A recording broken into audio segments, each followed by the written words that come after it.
Hello everybody, welcome to my YouTube channel, Retired and Smiling. Today we're going to be talking about preserving our stories. Listening to the stories of elders is like opening a living history book filled with wisdom, resilience, and lessons learned through decades of experience. Today I want to talk to you about something simple but incredibly powerful. Listening to the stories of our elders and actually preserving them. So many of our parents, grandparents, and even friends have lived through moments that we can't even begin to imagine. Times of hardship, times of joy, lessons learned the hard way, and if we don't take the time to listen, those stories can disappear. Now you might say at this point, wait, you are talking to seniors. Well, some of our parents are gone, all of our grandparents, and most of our elders. I do realize that. But I'm also speaking from the viewpoint that we have stories to tell, to share, to leave with our younger generation. There's an African proverb which says, when an old man dies, a library burns to the ground. Meaning that the immense knowledge and life experience of an elder is lost forever upon their death. So, what I want to share with you today is preserving the stories from our elders. When I was a teacher in the classroom, I always told my students, when you know your history, you know your greatness. When you know where you have come from, you know where you are going. Today's conversation I want to share goes two ways. I am speaking to you as seniors to reach out to the upcoming generations to share your stories, your anecdotes that cannot be found in history books with your children and your grandchildren. And secondly, young people, I am encouraging you to talk to your elders. I have found that sharing our stories is an emotional healing for some of us. Telling our stories is therapeutic. Sharing memories can bring joy, closure, and a sense of being heard. Now, young people may not realize it now in their lives, but having lived 74 years myself, there's things I wish I had asked my mom and grandmother when I was younger. Things I can only speculate because that history is gone forever. Well, what's the good news? You don't need fancy equipment or a big production team to preserve those memories. You just need intention. So let's talk about some ways that we can start this preserving or sharing. First of all, capture your story using recording tools. Let's talk about recording tools. Most of us carry one in our pocket every day, which is our smartphone. The voice memo app is perfect for recording conversations. You can simply say, I'd love to record this so our family can always have it. It's just that easy. If your loved ones live far away, you can record a Zoom or a FaceTime call. Technology has made it simple to capture those precious moments. Smartphone voice memos is simple and easy for recording conversations. Now, all of these require being a little bit savvy with technology, and I'm not underestimating you elders. If you know it, use it. As in my case, however, I do know a little bit, but I lean on my daughter-in-law to do a lot for me in this area since she has the knowledge base. Seniors, in speaking with family, you might be surprised at who you can get to fill in the technology gaps that you might have. Now, the second way is to capture your story using video tools where you can preserve expressions and emotion. If you want to take it a step further, you can use your phone's camera and record video. There's something beautiful about preserving not just the voice, but the expressions, the laughter, the pauses.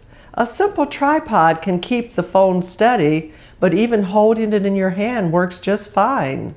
YouTube or private or unlisted videos is also another way to store family interviews safely online. You can use cloud storage like Google Drive, iCloud, Dropbox as backup recordings. This can be good because in my generation, we recorded using videos on a VCR. Now, it's really hard to find a VCR now because they're not always readily available. And the ones that I have, the quality has diminished greatly. And if you could convert them to digital tapes, that will take half of my Social Security check. Third way, capture your story using writing and memory tools. Now, maybe recording isn't your style. Maybe technology is what you're comfortable with. That's okay. A notebook and a pen work just as well. Write down their stories. Create a memory journal. Ask open-ended questions like, what was your childhood like? Or what was one lesson you learned that changed your life?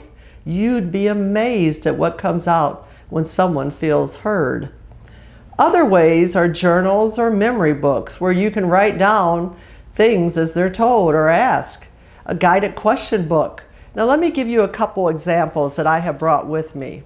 Two of the memory books that I have is A Mom's Story, which you can find, I believe this was a gift from my son that he got on Amazon. And another gift I received was, Mom, I Want to Hear Your Story.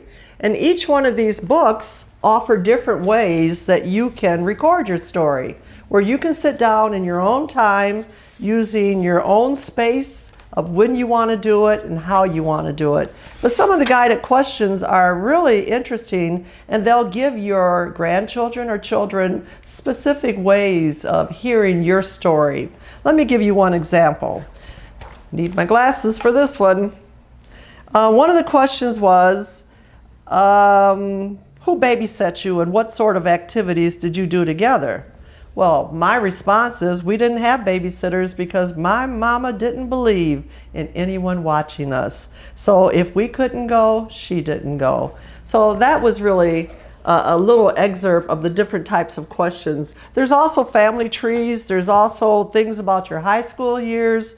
How did you meet grandpa, or how did you meet dad? Things like that. So this is a gift that I'm going to leave for my granddaughters, or I could leave one for both my sons, one for my son that I live with and one for my son that lives in Washington. So these are great examples of ways that you can record using a pen and paper or questions in this book, and be very comfortable using your own time and ways that you want to answer. Fourth way that you can do this is to capture your story using organizing and sharing tools. And once you capture these stories, don't let them sit on one device. Back them up, save them to cloud storage, share them in a private family group, create a small printed book using tools like Canva, or because you're not just saving memories, you're building a legacy. Also, using a private Facebook group for family archives is another way of preserving your history. A fifth way would be to capture your story using conversations as a tool. Let me just say this. The most important tool isn't digital, it's your presence. Create an open-ended question list like, what was your childhood like? What lessons did you learn the hard way? Or what advice would you give your younger self? These are all questions that your kids will find very interesting when they hear it from your personal perspective. Active listening with no interruptions, eye contact, and patience. Find a quiet, comfortable space. Now, this is the one that I'm most familiar with, and here's the reason why. As young adults, when we would travel to Tennessee to see older family members, my sister and I used to have a notebook. And, well, I should say she had the notebook. Okay, let me share a story that she got from my grandmother by sitting down, just asking her questions. Now, my grandmother and my mother lived on a county farm in Tennessee, and this was back in 1942 or 1940, I believe. Mr. Ollie and Miss Maud lived in a big house on a hill, and you could walk under part of the house because it was part of a walk-in cellar above ground. We would go into the cellar when big storms came, and Mr. Ollie raised cotton and strawberries on his farm. He also had a smokehouse for smoking hogs. Daddy, Uncle Charlie, and Mr. Ollie would kill about 10 or 15 hogs, and Uncle Teddy had hogs in his own pen in a smokehouse. Daddy and Uncle Charlie kept their hogs up at Mr. Ollie's pig pen. When Daddy, Uncle Charlie, and Mr. Ollie decided to butcher their hogs, Uncle Teddy would help them, and then they would help Uncle Teddy butcher his in return. I surely hated to see them kill the hogs by cutting their throats. Blood was everywhere, and as they began butchering the hogs, Mama, Aunt Fanny, and Aunt Cora had to get busy cleaning out the intestines. And since we didn't have refrigerators to keep the intestines cool, they had to cook those chitlins right away. They also ground meat into sausage, cut up fat to make lard, and Daddy and Mr. Ollie would take the hams and sausage to the smokehouse, smoke them over a hickory wood for weeks. It was a good memory when Mama went to the smokehouse. That ham was delicious with homemade biscuits, red-eyed gravy, molasses, and strawberry or blackberry preserves. During the summer, Richard, Anderson, Joe, Butler, and C.W. and I would pick strawberries and blackberries, filling up 1-gallon metal molasses pails. Boy, did that pay off later when our mothers made preserves and jellies to spread on those big fluffy biscuits. Those were the memories. Now, this is what I mean when I say tell your story. These will never be found in a history book, but through them, I got a peek of my mom's life as a young girl, something that I treasure.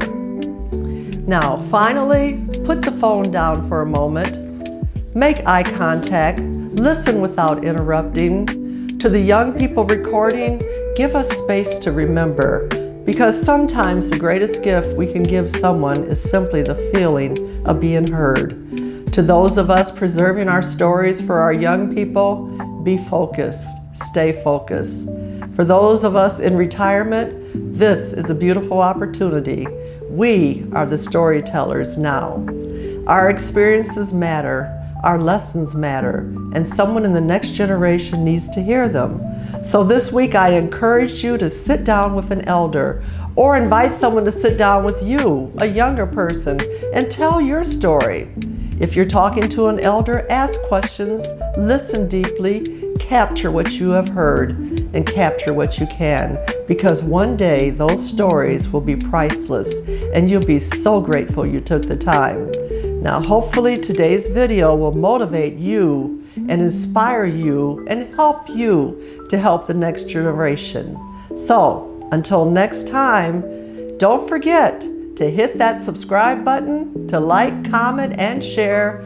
And don't forget to keep the faith and keep looking up. Until next time, we'll see you then.